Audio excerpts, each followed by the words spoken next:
कि वेक्टर कैसे क्या हैं और कितने टाइप के वेक्टर होते हैं। क्लियर था? तो हमने उनकी डेफिनेशंस पढ़ी थी कि इक्वल वेक्टर होता है, अनइक्वल वेक्टर होता है, नेगेटिव वेक्टर होता है, ठीक है, जीरो वेक्टर होता है, कोप्लानर होता है, ठीक है। तो इस टाइप के वेक्टर थे हमारे, जो सब डेफिनेशंस हमने की हुई थी। आप इससे पिछले वीडियो में जाएंगे और देख सकते हैं कि वेक्टर क्या थे, ठीक है। तो वो हमने वेक्टर हो गया। अब इससे आगे बढ़ते हैं, रिप्रेजेंटेशन पढ़ रहे थे वेक्टर की। तो रिप्रेजेंटेशन वेक्टर की हमने पहले पढ़ी थी सिम्बोलिक। सिम्बोलिक आप समझ रहे थे, सिंबल के द्वारा। तो यानी अगर कोई वेक्टर है उसके ऊपर ऐसे एरो लगा हुआ है तो हम मान लेंगे कि वेक्टर क्वांटिटी है। या फिर अगर कोई बोल्ड बना हुआ है, याद है, ठीक है, बोल्ड, तो भी हम बता सकते हैं कि वो क्या है, वो वेक्टर क्वांटिटी है। और या फिर एक थर्ड और बताई थी कि मैंने, जिनके ऊपर कैप लगा हुआ हो वो भी वेक्टर क्वांटिटी है। दीज आर दी सिम्बलिक, ठीक है, सिम्बलिक प्रेजेंटेशन था इनका ये। इसको हम बोलते थे यूनिट वेक्टर, और इसका मतलब होता था आपका वेक्टर अपॉन मोड, ठीक है। वो मोड निकालना भी हम सीखेंगे सब। तो ये तो सिम्बोलिक। अब आपसे बोला कि भाई इसका सिम्बोलिक ग्राफिकली रिप्रेजेंटेशन देखते हैं, ग्राफिकली रिप्रेजेंटेशन कैसे होता है। तो देखिए ग्राफिकली रिप्रेजेंटेशन होता है तो वेक्टर के लिए हमें पहले दो कंडीशंस इंपॉर्टेंट याद रखनी है, ठीक है। फर्स्ट कंडीशन क्या है वेक्टर के लिए,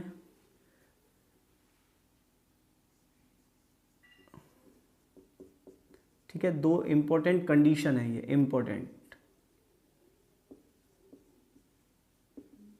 क्या है इंपॉर्टेंट कंडीशन, ये है कि अगर किसी वेक्टर को हम 2 पाई एंगल रोटेट करा दें तो वेक्टर रिमेन सेम। पहली कंडीशन वेक्टर की, इफ अ वेक्टर रोटेट 2 पाई, ठीक है, 2 पाई रोटेट करा दें, देन वेक्टर रिमेन सेम, ठीक है।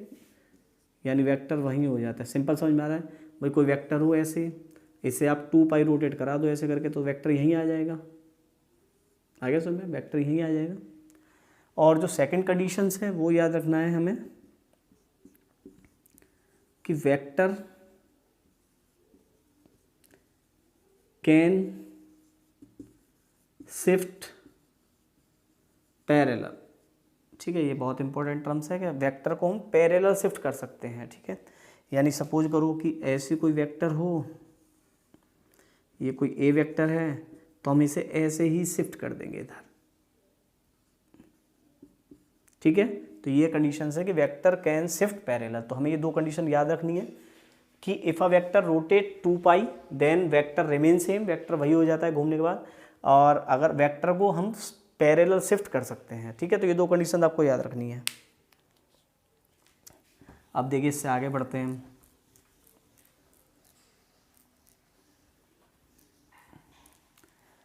अब क्या है इसमें कि आपसे बोला कि आपको एक वेक्टर शो करना है ग्राफिकली, ठीक है, कोऑर्डिनेट पर। तो वो होना चाहिए आपका 3 न्यूटन 37 डिग्री, ठीक है, 3 न्यूटन 37 डिग्री और east of south, east of south, ठीक है, ऐसे बोल दिया। तो अब कैसे बनाएंगे हम, ठीक है। तो ऐसे कभी वेक्टर आते हैं तो हम इसे कैसे रिप्रेजेंट करते हैं, देखिए यहाँ बना लीजिए, इसे बना लीजिए ईस्ट, इसे बना लीजिए वेस्ट, इसे बना लीजिए नॉर्थ, इसे बना लीजिए साउथ। आपसे बोला 3 न्यूटन, ठीक है। तो सिंपल सा मतलब है कि 1 newton is equal to 1 centimetre मान लेते हैं हम। तो 13 सेंटीमीटर का एक एरो बना लेंगे, 3 सेंटीमीटर का एरो बन गया, ठीक है। ये हो गया 3 न्यूटन। अब बस एंगल की बात है कि एंगल कैसे रखना है। देखिए ये क्या कह रहा है, ईस्ट ऑफ साउथ, यानी 37 डिग्री ईस्ट ऑफ साउथ। तो बताओ किधर रखोगे 37, दिस साइड या दिस साइड, बस ये इसमें याद रखना है और कुछ नहीं है। ये कह रहा है 37 डिग्री ईस्ट, ईस्ट से किसकी तरफ, साउथ से ईस्ट की तरफ। ये हमेशा याद रखना है कि ये ऐसे लिखा जाता है, कहीं आप इसको ऐसे लिख दो। क्लियर है, 37 डिग्री ईस्ट ऑफ साउथ, ठीक है। साउथ से ईस्ट की तरफ कितना 37 डिग्री, ठीक है। इसका सेंस समझ में आ रहा है, ईस्ट ऑफ साउथ मतलब साउथ से 37 डिग्री टुवार्ड्स ईस्ट। ये हमें थोड़ा बहुत याद रखना है, ठीक है। कई एंगलों को बस ज़्यादातर स्टूडेंट्स गलत कर देते हैं। आपसे बोला कि 5 Newton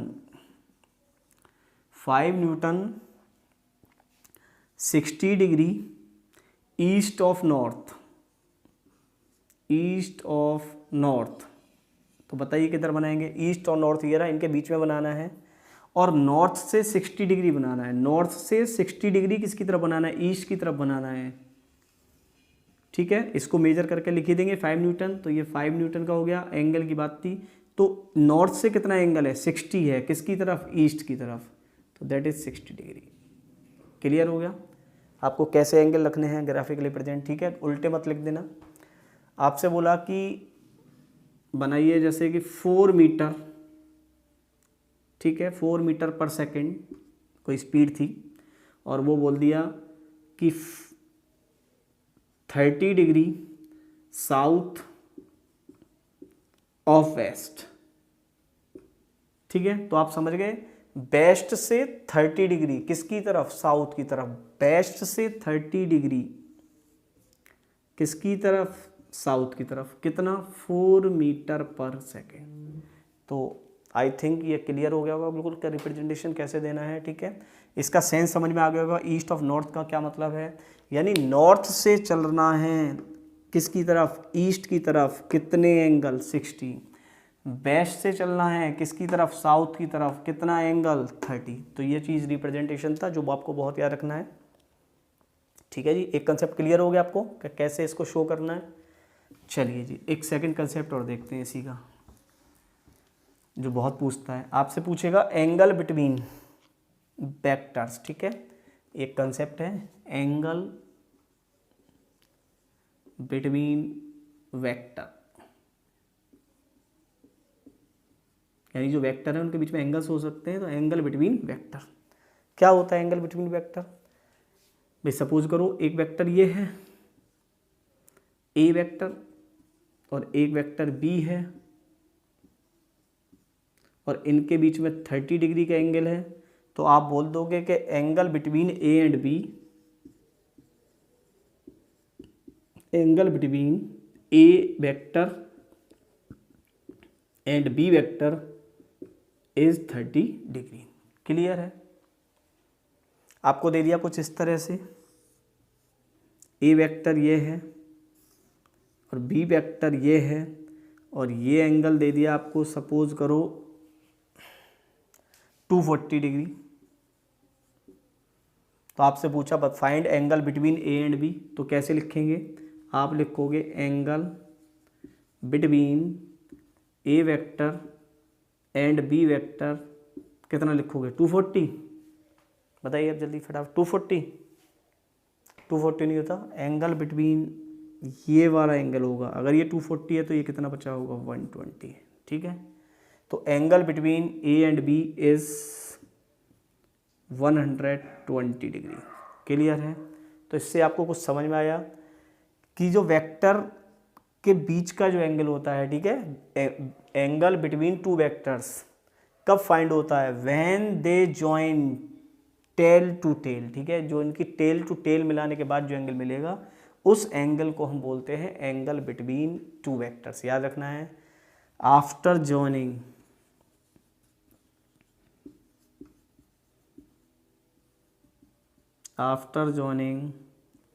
tail to tail of two vectors is called angle between vector।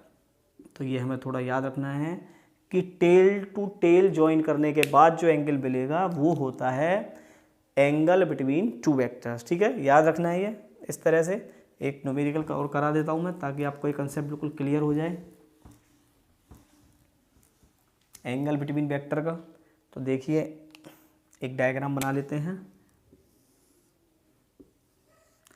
Suppose करो ये ए वेक्टर है और ये है 30 डिग्री, ये ए वेक्टर, ये बी वेक्टर और ये मान लीजिए ये है आपका 40 डिग्री। और सपोज करो एक और वेक्टर है,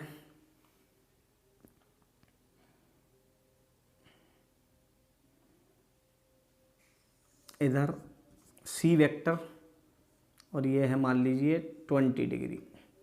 आपसे पूछा find angle between A and B, A and C, और चाहो तो बी एंड सी भी निकाल सकते हैं, ठीक है, कोई प्रॉब्लम नहीं है। ये है बी आपका और ये है सी वेक्टर। चलो जी कैसे सोल्व करेंगे, फटाफट कीजिए इसको सोल्व। तो कैसे लिखेंगे, आप क्या लिखोगे, 40, ये 30, तो ये 60। तो इन ए और बी के बीच में एंगल कितना हो गया, 100। बताइए भाई, ये 30 है, ये 90 है, तो ये 60 बचा होगा, ये 40 है, ए ये रहा, बी ये रहा, इन दोनों के बीच कितना बनना है एंगल, 100। क्या 100 है इन दोनों के बीच एंगल? नहीं है। क्यों नहीं है? क्योंकि तुम्हें पता है इनकी टेल से टेल नहीं मिल रही, इनकी टेल तो इधर आनी है। क्लियर है? तो इसको हम क्या शिफ्ट कर सकते हैं, पैरेलल शिफ्ट कर सकते हैं। मैंने बताया था ना वही के vector can be shifted parallelly. तो इस वेक्टर को हम ऐसे ही शिफ्ट कर दें, ऐसे करके। अगर ये 40 है तो ये 40 होगा, याद रखना है, ये 40 है, ये 40 मत कर देना। अल्टरनेट इंटीरियर होते हैं एक दूसरे के अपोजिट वाले, ठीक है। तो ये 40 है तो ये वाला 40 होगा, और ये एंगल हो गया बी। ये 40 है तो ये कितना हो गया, ये 50 हो गया। तो अब बोलेंगे एंगल बिटवीन ए और बी कितना हो गया, 30 और 50 80। क्लियर है? तो आपका पहले का जो आंसर है, angle between A and B कितना है, 30 + 50 दैट इज 80 डिग्री। ठीक है। अगर वेक्टर आपको दिख रहा है टेल और हेड से हो तो आप एक जिसको हेड हो उसको शिफ्ट कर लें parallelly. Join tail to tail, tail to tail मिलाने के बाद जो एंगल मिलेगा उसको बोलते हैं हम एंगल बिटवीन टू वेक्टर्स। ए और सी, ए और सी कहाँ है, ए और सी की टेल टू टेल मिल रही है, हाँ ए और सी की टेल टू टेल मिल रही है। तो ये हो गया ए टू सी का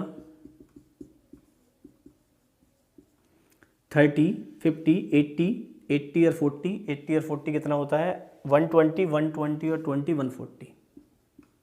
क्लियर है? क्लियर है?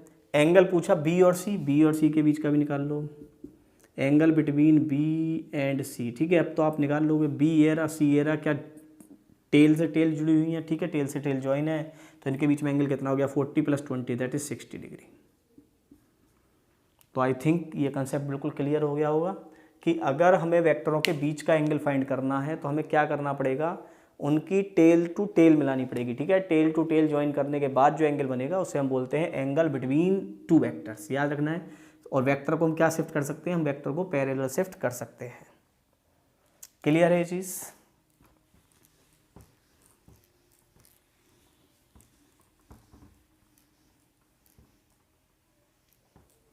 चलिए जी आगे बढ़ते हैं।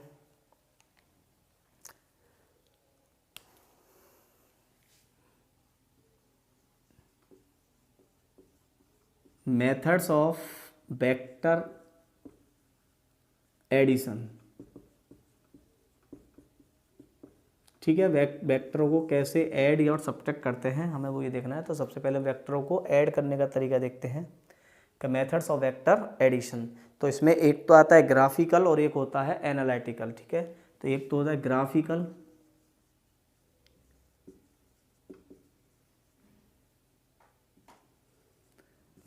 मेथड और एक होता है आपका एनालिटिकल मेथड। तो पहले हम ग्राफिकल समझ लेते हैं, ग्राफिकल मेथड क्या होता है।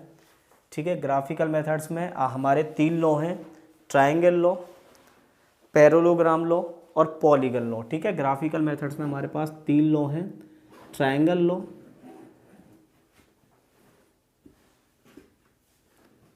Parallelogram, triangle method. ठीक है, ट्रायंगल मेथड बोल दो, जो लॉ तो आगे निकाल लेंगे।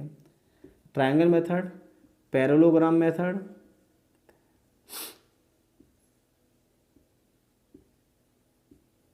और कौन सा, पॉलीगन मेथड। ठीक है, तो ये हमारे पास 3 मेथड है। इसमें होता क्या है, ट्रायंगल मेथड देखते हैं। ट्रायंगल मेथड क्या होता है, ट्रायंगल मेथड। ट्रायंगल मेथड में क्या होता है कि if two vectors are represent the two side of a triangle, ठीक है, if two vectors are represented the two side of a triangle then, और इसे लिख लेते हैं हम same magnitude and same direct, मतलब magnitude and direction same, magnitude and direction same, ठीक है। इसका मतलब ये नहीं है कि सेम मैग्नीट्यूड का, मैग्नीट्यूड अलग हो लेकिन डायरेक्शन जरूर सेम होनी चाहिए इनकी। Then the third side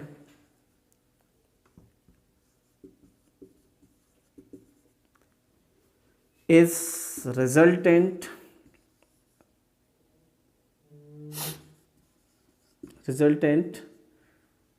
of vector in opposite direction,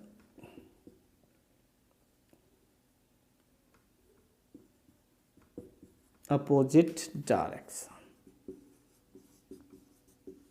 ठीक है। क्या समझना है इसमें? समझना है कि सपोज करो एक वेक्टर ए है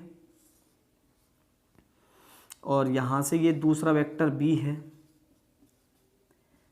ये ए वेक्टर है, ये वी वेक्टर है, तो जो रिजल्टेंट वेक्टर होगा वो ये होगा, दैट इज आर, ठीक है। इसको हम रिजल्टेंट वेक्टर बोलते हैं। ए वेक्टर बी वेक्टर, देखो ए वेक्टर और उसी के जहाँ पर एंड हुआ वहीं से बी वेक्टर चल रहा है, तो इसका मतलब ये ट्राइंगल की दो साइड बना दी इन्होंने, ठीक है, और सेम डायरेक्शन है, ये ऐसे चला फिर ऐसे ही चल रहा है वो। और जो थर्ड है, थर्ड साइड जो है वो रिजल्टेंट वेक्टर है और इन अपोजिट डायरेक्शन, यानी सीधा सीधा मतलब है कि डिस्प्लेसमेंट होता है इनिशियल से फाइनल तक। क्लियर है भाई? इनिशियल से फाइनल, इसको हम आर बोलते हैं, इसको हम बोलते हैं ट्रायंगल लॉ। अब बोले कि जैसे सपोज करो कि भाई एक वेक्टर है जो 3 मीटर है, ठीक है, या 3 न्यूटन है, और एक वेक्टर है ऐसे 4 न्यूटन है, तो इसका रिजल्टेंट क्या होगा? तो हम सिंपल रिजल्टेंट इसका निकाल सकते हैं ऐसे करके, 4 का स्क्वायर प्लस 3 का स्क्वायर, ठीक है, अगर एंगल 90 है ये, तो 4 का स्क्वायर प्लस 3 का स्क्वायर, 4 4 जा 16 और 3 3 जा 9, दैट इज़ 5 न्यूटन। तो जो आर हो गया वो आपका 5 न्यूटन हो गया, ठीक है। ये निकालते हैं, एंगल भी निकाल सकते हैं। अगर आपसे पूछे कि भाई इसका रिजल्टेंट का एंगल कितना है, तो आप इस ईजिली निकाल सकते हो, tan theta is equal to 4/3। Clear है? 4/3 का एंगल याद है आपको? दो एंगल्स बताए थे मैंने, दो एंगल्स याद रखने हैं आपको, 3 4 ये होता है 37 और 4 3 ये होता है 53। क्लियर है? तो आपको समझ में आ गया कौन सा एंगल है? 53 है। तो इस तरह से ट्रायंगल मेथड होता है जब दो वेक्टर हों और रिप्रेजेंट करते हो वो किसी ट्रायंगल की साइड को और ऐसे ही सेम डायरेक्शन से हो, तो जो थर्ड साइड होती है इसकी वो उसका रिजल्टेंट रिप्रेजेंट करती है और इन अपोजिट साइड, ठीक है। तो ये हमें याद रखना है। और देखिए इसका सेकंड मेथड जिसको हम बोलते हैं पैरेललोग्राम।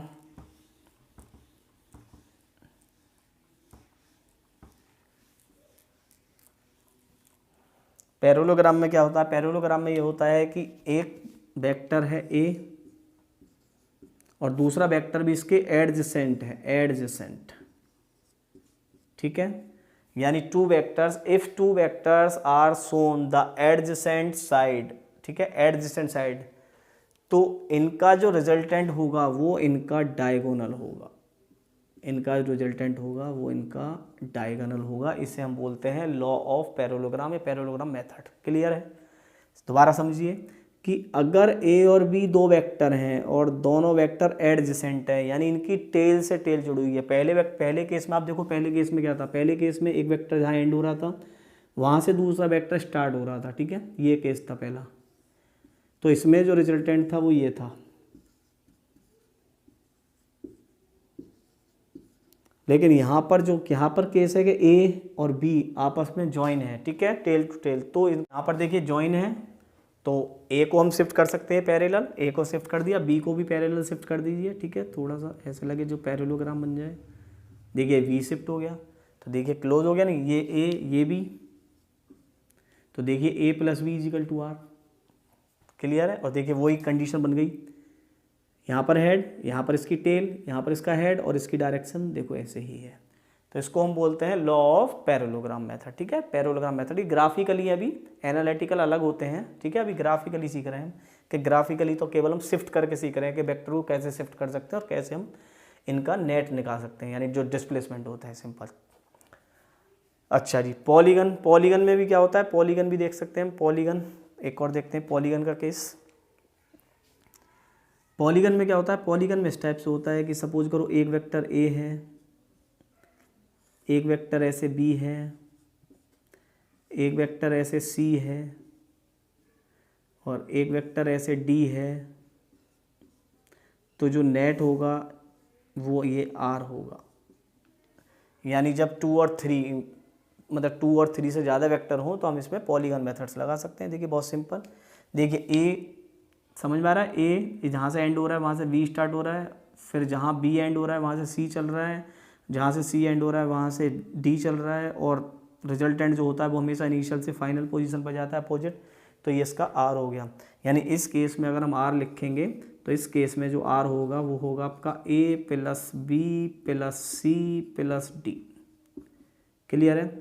इस केस में आर आपको पता ही चल गया, इस केस में आर होगा ए प्लस बी, और इस केस में भी जो आर होगा वो आपका ए प्लस बी होगा। ठीक है, सिंपल में, ग्राफिकली मेथड में। तो ये थे आपके ट्रायंगल मेथड, पैरेललोग्राम मेथड और पॉलीगन मेथड। तो ये सिंपल है, आप समझ गए होंगे। इसे ग्राफिकली रिप्रेजेंटेशन है ये हमारी अभी।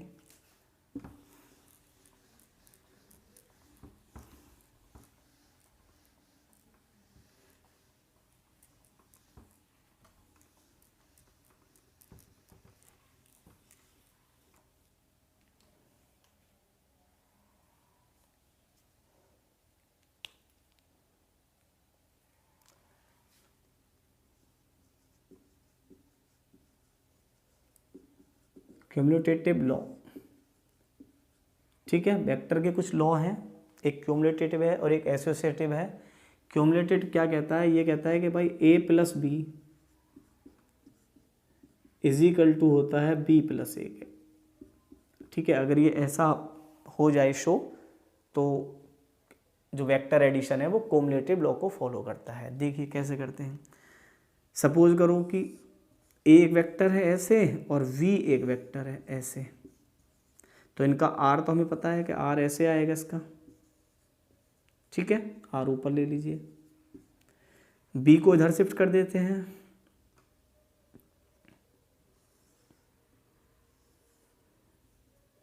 ये हो गया आपका बी। ए को इधर शिफ्ट कर देते हैं, ये हो गया ए, ये हमने पैरेलल शिफ्ट कर दी, और ये आर है हमारा। ठीक है, चलो जी, पहले हम इस नीचे से आते हैं। इसे मान लो ओ, इसे मान लो पी, इसे मान लो एस, इसे मान लो टी। तो पहले आ जाइए ओ पी एस में। ओ पी एस तो क्या लिखोगे, O P plus P S और इजिकल टू ओ एस। आ गया समझ में? तो A plus B equal to R, तो आर की जो वैल्यू आ गई आपकी वो हो गई ए प्लस बी। क्लियर है? चलो जी, अब आ जाइए ओ टी एस में, in triangle O T S. चलिए जी ओ टी एस में चलते हैं। तो O T plus T S is equal to O S. समझ में आ रहा है हमें? तो ये हो गया B plus A equal to R. तो देखिए यहाँ ध्यान से, ये हो गया R equal to B plus A. तो by both equation we can write it कि A plus B is equal to होता है बी प्लस ए। तो that is the cumulative law. Clear है? ये क्यूमुलेटिव लॉ होता है, R is equal to B plus A. ठीक है, तो ये हो गया ए plus B equals to B plus A. Clear हो गया? और देखिए आगे।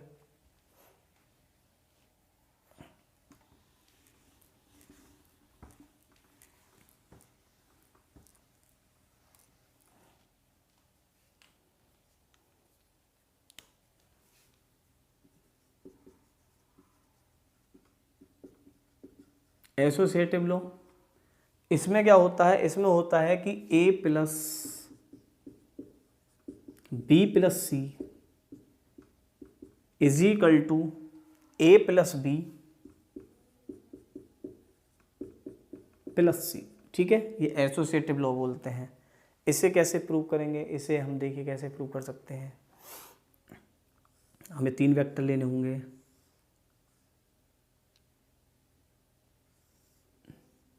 ये ए वेक्टर मान लें, इसे बी वेक्टर मान लें, इसे सी वेक्टर मान लें, और ये हो गया आपका आर। क्लियर है? ठीक है, देखिए पहले इसको हम ऐसे जोड़ लेते हैं।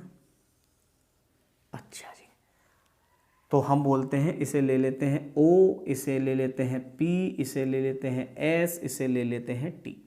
तो हम बोले in triangle O P S, आ रहा है समझ में, in triangle O P S, in triangle O P S A, मतलब अगर हम ओ एस इजिकल टू लिखें तो ओ एस इजिकल टू क्या लिखोगे आप, ए प्लस बी। भाई ट्राइंगल लॉ में यही होता है यार, इसका मतलब ये हो गया आपका ए प्लस बी। चलो जी, अब लेते हैं ओ एस टी। ठीक है, in triangle O S T, चलो जी ओ एस टी ले लो। ठीक है, तो ओ एस टी में अगर हम ओ टी लिखें, ओ टी इजिकल टू क्या लिखोगे, तो आप ओ टी इजिकल टू लिखोगे O S plus S T, O S plus S T. तो ओ एस क्या है, ए प्लस बी, और ये क्या है प्लस सी। क्या इसका एक पार्ट सोल्व हो गया, ए प्लस बी प्लस सी वाला।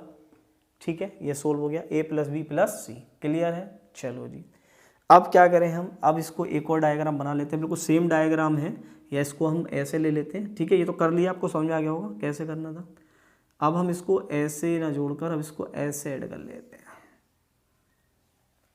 ठीक है, चलो ऐसे ले लेते हैं। अब बोलेंगे हम P S T, in triangle P S T. चलो जी, पी एस टी में आ जाऊँ तो पी टी इजिकल टू क्या लिखोगे आप, पी टी इजिकल टू लिखोगे बी प्लस सी। क्लियर है? पी टी इजिकल टू लिख दोगे आप बी प्लस सी। क्लियर है? अब आ जाओ triangle P T O, P T O तो कैसे लिखोगे, A plus B plus C equal to R, तो R equal to A plus B plus C. देखिए ध्यान से, क्या हमें यही प्रूव करना था कि ए प्लस बी प्लस सी किसके इक्वल है, आर के, और ए प्लस बी प्लस सी किसके इक्वल है, आर के। That is the law of associative. ठीक है, ये एसोसिएटिव लॉ था, तो सिंपल है, कोई प्रॉब्लम नहीं है, ग्राफिकली आप सिंपली ऐड कर सकते हैं इनको। क्लियर हो गया?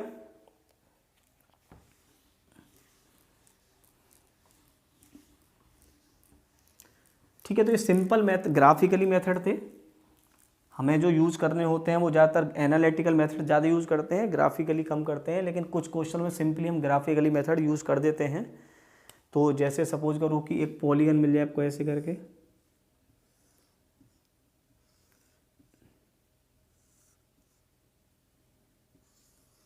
ये हो गया, आ गया समझ में, ये ए है, ये बी है, ये सी है, ये डी है, और ये आपका आर रिजल्टेंट हो गया। तो हम इसको पहले एक ऐसे बना लेते हैं एंगल, एक बना लेते हैं ऐसे एंगल। ठीक है, इनको नाम रख देते हैं, इसे ओ, इसे पी, इसे एम, इसे एन, इसे एस। ठीक है, आपसे पूछा कि भाई ओ एस आर की वैल्यू क्या होगी, तो सबसे पहले हम चलते हैं in triangle O P M में। ठीक है, कैसे चलना है, in triangle O P M. चलिए जी, in triangle O P M, O P plus P M is equal to O M. ठीक है, देखिए ऐसे तो बनेगा ओ एम, ओ एम, तो ओ एम की वैल्यू हो गई ए प्लस बी, यानी हम इसे लिख सकते हैं ए प्लस बी। चलो जी, अब आ जाइए in triangle O M N, in triangle O M N. चलिए जी, A plus B plus C, मतलब A plus B plus C is equal to क्या, ओ एन। तो इसका मतलब है ओ एन की वैल्यू आ गई आपकी A plus B plus C, clear है। अब आ जाइए triangle O N S, in triangle O N S, चलिए दिस साइड ओ एन को लिख लीजिए आप ए, ठीक है। आप ओ एन दिखा दीजिए करके, मैं आपको बस कंसेप्ट बता रहा हूँ आपको। तो A plus B plus C and plus D is equal to O S, that is R. तो ये है आपका सिंपल एडिशन, ठीक है। तो ये हमारे ग्राफिकली सिंपल एडिशन है जिन्हें हम सिंपली ऐड करते हैं, ठीक है। फॉर्मूले पे नहीं कर रहे, अभी हमारे सिंपली हैं क्योंकि हमें इनके बीच में कोई अभी एंगल्स नहीं पता, अभी केवल ग्राफिकली मेथड से हम इनको सोल्व कर रहे हैं। अगर इनके बीच में कोई थीटा एंगल होगा तो फिर हम इसे एनालिटिकल मेथड्स यूज़ करेंगे। अभी हम सिंपली मेथड यूज़ कर रहे हैं कि जैसे बोला है कि भाई अगर कोई वेक्टर ए है ऐसे और एक और वेक्टर है बी ऐसे, तो इनका सम क्या होगा, तो इनका सम सीधा सीधा हो जाएगा ए प्लस बी, क्लियर है। अगर एक वेक्टर है ए ऐसे और एक वेक्टर बी ऐसे है, ठीक है, तो इनका सम क्या होगा, इनका सम होगा ए माइनस बी। आ रहा है समझ में भाई, ए और बी की डायरेक्शन चेंज हो गई तो ए माइनस बी। तो ये सिंपली है कि ग्राफिकली सिंपली मेथड होता है जिसे हम यूज़ करते हैं ऐड करने के लिए। तो ये आपको समझ में आ गया होगा कि ग्राफिकली मेथड क्या है मोशन इन अ प्लेन का। तो आज हमने वेक्टर में ये चीज़ क्लियर की, ठीक है। एडिशन कैसे करते हैं वेक्टरों का, तो आज हमने एक टाइप का एडिशन कंप्लीट कर लिया जिसे हम बोलते थे ग्राफिकली एडिशन।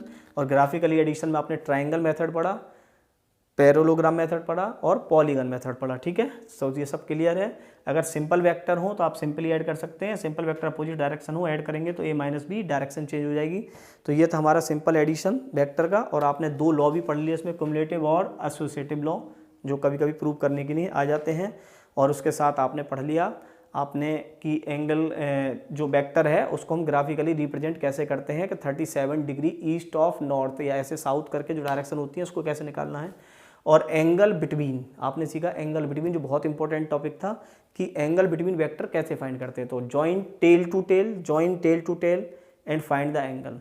तो ये था हमारा आज का कंसेप्ट। और नए कंसेप्ट में आएंगे हम एनालिटिकल मेथड लेकर, जो बहुत ही इंपॉर्टेंट मेथड है। और उसमें भी आपके दो ही लॉ हैं, ट्राइंगल लॉ और पैरेललोग्राम लॉ।